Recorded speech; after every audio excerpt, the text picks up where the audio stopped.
Olá a todos, estamos começando mais um Se Liga no Papo e hoje vamos falar com o professor Dr. Adriano Cavalcante Bezerra sobre a vida do estudante em tempos de pandemia da Covid-19 e no aprendizado na área de exatas, de matemática.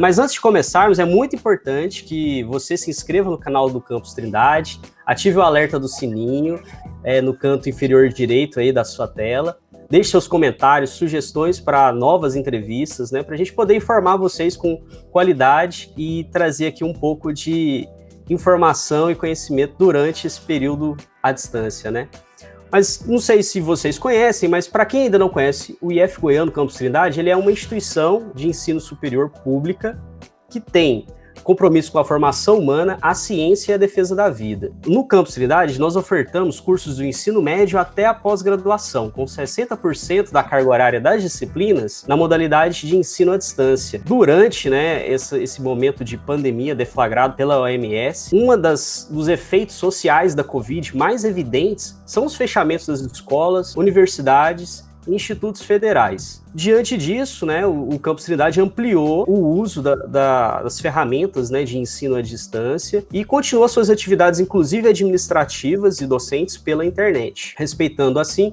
o distanciamento social. Só para você ter uma noção do impacto da Covid, de acordo com dados da Unesco, Organização das Nações Unidas para a Educação, a Ciência e a Cultura, a pandemia atingiu 190 países, o que afetou 1,57 bilhão de crianças e jovens, 90% da população estudantil de todo o mundo, com o fechamento dessas escolas, dessas instituições de ensino. E aí hoje a nossa conversa é com o professor Adriano, e assim, a gente vai bater um papo com ele para saber quais as principais mudanças no ensino da matemática durante a pandemia, as novas descobertas de metodologia, as dificuldades enfrentadas, qual que é o tamanho desse desafio para o estudante, É algo assim que a gente vai buscar entender e compreender, inclusive, as dificuldades do professor, que também está inserido nesse contexto de pandemia.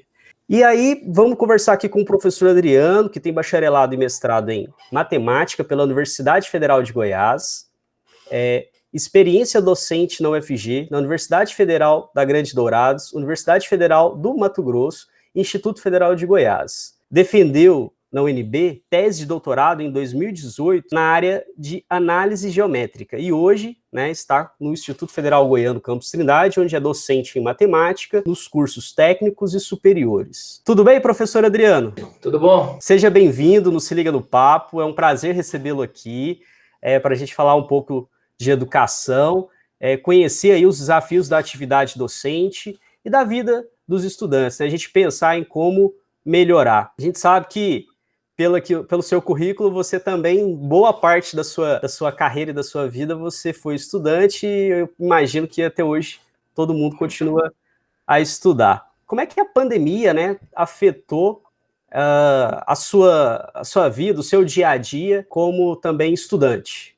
Primeiramente, eu gostaria de agradecer a oportunidade, o pessoal da Ascom, É importante nós, docentes, estarmos aqui conversando, repassando, falando da nossa experiência, E sua pergunta é uma pergunta um tanto quanto interessante, porque a pandemia afetou nós também, docentes, de uma forma, assim, muito impactante. De repente, nós nos vimos na necessidade de mudarmos totalmente a nossa rotina, a nossa metodologia de ensino, de uma forma rápida e forçada, porque a gente não estava esperando. E, assim, essa mudança teve que ser em todos os aspectos, Tanto profissional quanto familiar, da metodologia, entender o contexto do aluno que está inserido nesse momento. Como que você conseguiu se adequar no ensino da matemática? Que geralmente é ali o aluno fazendo linhas de cálculo nas mãos, depois, às vezes, tendo alguma aula no laboratório, mas para ele poder absorver esse conteúdo e tirar dúvidas. Como que tem sido a sua prática? A princípio, eu fiquei preocupado porque, assim, nos atendimentos, é muito específico, Você busca tirar a dúvida do aluno e no atendimento não é uma aula. Mas o que eu procurei fazer nos atendimentos? É bom relatar que no atendimento os alunos eles ficam mais tímidos, ficam mais retraídos.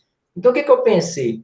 No atendimento eu focar a câmera não para mim, para a folha em si, para que o aluno acompanhasse, né? Eu acho que dessa forma o aluno vendo e ouvindo o professor, eu acho que ele se sente mais seguro. Bom, pelo menos eu imagino assim. Eu percebi que teve mais interações com a turma, né? E aí, em paralelo, é o grupo de WhatsApp para disciplina que eu acho muito interessante, porque o WhatsApp é uma ferramenta ali de quase que instantâneo. Você pode mandar vídeo, você pode mandar áudio, você pode mandar foto das dúvidas, né? Então, eu sugeria que eles participassem no grupo. Então, no grupo, eles realmente são bem ativos, né? O que não acontece tanto no fórum do Moodle, né? Que é outra ferramenta que a gente usa, que é institucional. E eu acho que diminui essa distância, né, do aluno com o professor, porque o WhatsApp é mais informal, mais pessoal, e eu estou sempre muito próximo deles ali. Esse grupo de WhatsApp para a disciplina facilitou muito essa aproximação com o aluno. Acho que quebrou um pouco essa barreira de... É muito importante mesmo essa abertura do professor, né, que você está relatando aí, para que, assim, uma das vantagens das ferramentas é que elas são assíncronas, né, que fala, você pode responder no horário, né, adequado, o que é importante é que você recebeu, que você, né, responda os alunos, e isso é muito importante para que eles se sintam acolhidos nesse momento.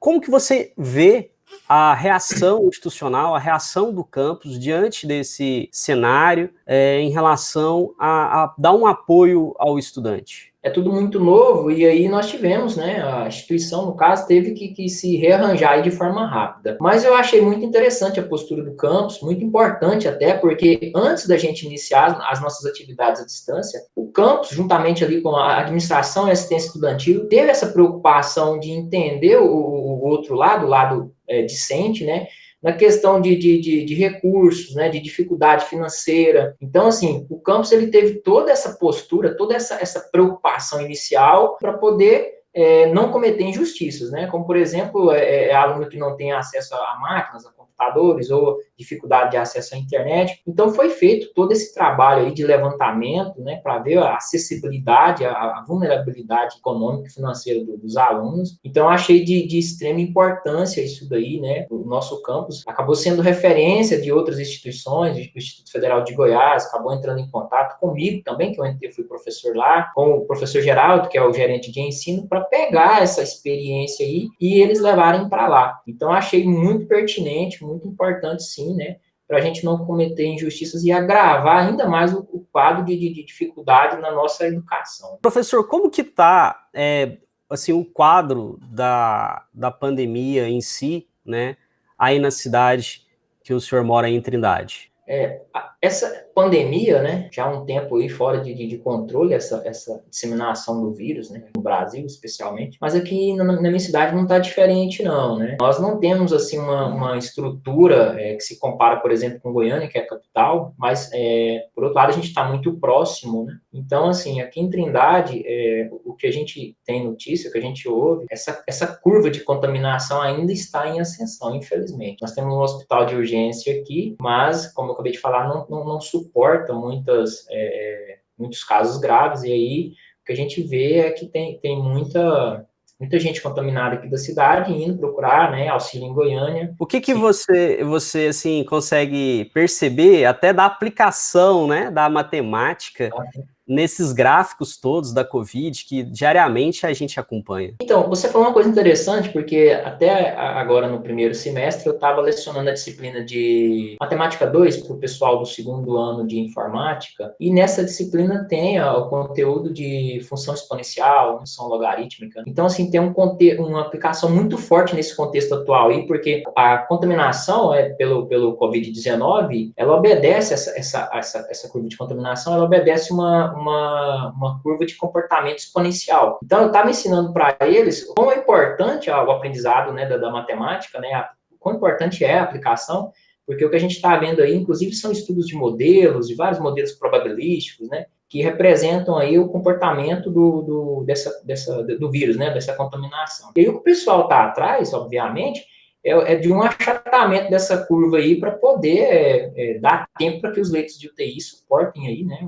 Então, assim, muito importante, né? De repente a gente se viu aí, principalmente na área de matemática, né, com obrigação aí de fazer com que cada dia mais o aluno, né, entenda, não só o aluno, como a comunidade em geral entenda a importância, né, o entendimento das ferramentas matemáticas, né.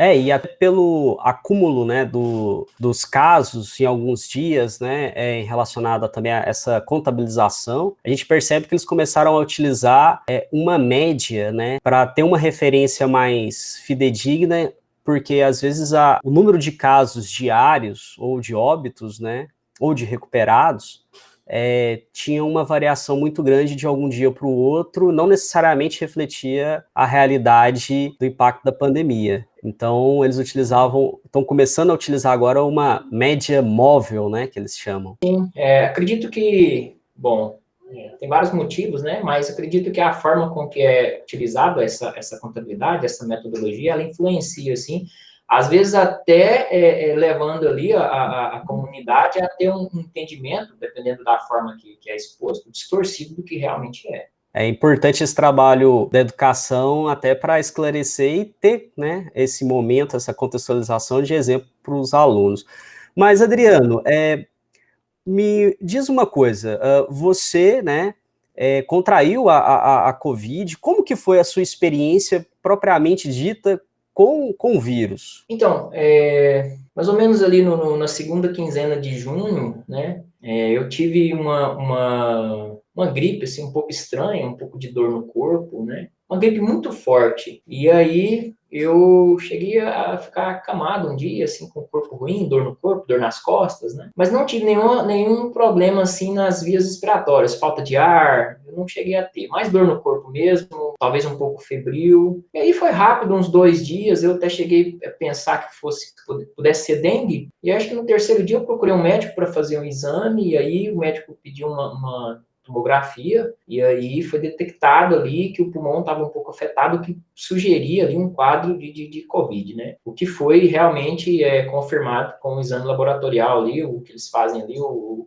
que eles chamam de PCR. Bom, e aí mudou tudo ali a partir daquele dia, porque quando foi feita a tomografia, que já identificou, poderia ser um Covid, o médico já orientou que eu ficasse em isolamento. Então, assim, eu retornei para casa, fiquei num quarto que a gente tem aqui em casa, e a partir disso eu comecei a trabalhar ali, porque, assim, até então eu estava bem, esses sintomas já estavam desaparecendo, mas aí tinha que ficar afastado do restante da família, né, usar o banheiro reservado, questão de ter contato em relação a talheres, tudo ali, né? Evitar de andar na casa. Então, assim, eu fiquei, acho que 2 semanas em isolamento ali, total da família, né? E aí foi mais difícil ainda. A mente já está alterada, você vê no noticiário, né? Tá afastado das atividades, né? De ensino, está fazendo a distância, tentando se readaptar. E aí, em meio a tudo isso, você percebe que também foi afetado diretamente. E aí vem todo aquele turbilhão ali de ideias ali, a gente fica emocionalmente instável. Realmente foi complicado, não nos sintomas, enfim, da doença, né? Mas assim, essa experiência assim, chegou a resultar em algumas outras pessoas da sua família que chegaram a contrair também? Ou não? Conseguiu de fato fazer esse isolamento? Que é muito difícil, né? Você falou uma coisa interessante aí, porque o isolamento, até mesmo o médico falou para mim, ele é muito difícil de você ter uma eficácia ali em 100%, não tem como. Então, o que a gente faz é diminuir ali a possibilidade de contaminar outras pessoas, né? Diminui bastante, mas não existe, não tem como você ter um isolamento de 100%. Mas, assim, Entendi. na minha família, na minha esposa e nos meus filhos, graças a Deus, a gente conseguiu contornar bem. Então, professor, qual que é a lição, né, que você tem tirado desse momento que a gente ainda não tem previsão de quando de fato vai acabar? Tanto em relação, né, à sua família, a essa experiência que você já relatou, quanto também dos alunos, né? Essa questão de trabalhar, estudar, né, ministrar aula e também, como aluno, estudar em casa com essa questão de algum parente ou mesmo está acometido, né, por essa doença. Essa experiência sua, o que você pensa? É importante se isolar, mas tentar continuar, dar continuidade na vida até para ocupar um pouco, né, a mente? Como que é isso? Eu sinto muita falta da sala de aula, eu gosto muito do contato presencial, de olhar no olho do aluno, de conversar. É importante a gente lembrar que alguns alunos, eles mesmo presencialmente, eles são muito tímidos, eles não se expõem na dúvida na aula, mas você conversa com ele ali no corredor, né, fora da sala ali. Então, assim, isso a gente perdeu, pelo menos por enquanto, e eu sinto muita falta disso, né? Creio que eles também estão sentindo muita falta. Então, assim, a experiência está dizendo para a gente o quão é importante você ter esse convívio, né? E aí, o que eu estou percebendo é que a gente está fazendo uma reflexão que ainda não terminou sobre o que está acontecendo, né? Eu acho, assim, que a gente vai ter uma visão melhor disso daqui a alguns anos, né? Que a gente vai olhar para trás. E, por outro lado, esse afastamento forçado, essa quarentena, está fazendo com que a gente se mova e aprenda de forma rápida outras coisas, né? Talvez ali a inserção dentro da família ali com maior tempo ali está fazendo você aprender outras formas de se relacionar, de se comunicar, né? Pelas mídias aí, digitais, enfim, está fazendo com que a gente se mova de forma rápida e forçada, né? Poxa, professor, agradeço a sua participação no Se Liga do Papo e esperamos aí recebê-lo novamente em breve com outros assuntos. As portas estão sempre abertas para a gente poder conversar aí um pouco sobre educação, sobre esse momento que a gente está vivendo. E muito obrigado. Eu agradeço a oportunidade, espero passar logo, né? Acho que todos nós estamos esperando isso daí. E estou à disposição no que o pessoal da Ascom aí, do quadro aí, quiser conversar, a gente está sempre à disposição. E aí eu que agradeço. Então, até breve, pessoal. Cuide de você, cuide do próximo, use máscara. Se puder, fique em casa e cuide aí da sua família, cuide da sua saúde.